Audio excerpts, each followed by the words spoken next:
civil war in England is the bloodiest conflict that will ever take place on English soil. Charles is doing very well for the first 2 years, and the Royalists seem to take every single victory. However, that all changes in 1644. Oliver Cromwell makes his name. And at the Battle of Naseby, the king's forces are beaten. It goes from bad to worse, however, for our king, and eventually Parliament sign an agreement with the Scots, and they join the war on the parliamentarian side.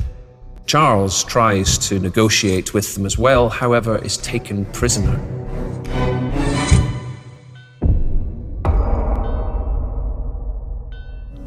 Now there is talk of placing a king on trial.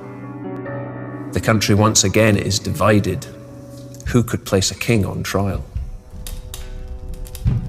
With the divine right of kings, he's above the law.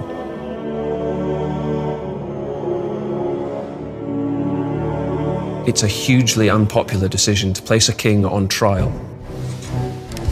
On the 20th of January, 1649, the trial began. On the morning of the 27th of January, Charles was brought to Parliament to have judgment passed upon him. He had been found guilty.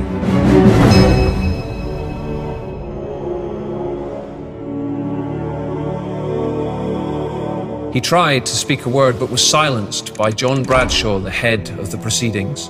He insisted, "Will you not hear a word, sir?" But he was denied. He was led from the courtroom. Charles is given 3 days to prepare for his execution. He asks that he might be allowed to see his youngest children still in the country, Elizabeth and Henry. On the night before his execution, Charles got about 4 hours sleep. He called for his attendant to bring him an extra shirt, for it was a cold, icy day outside.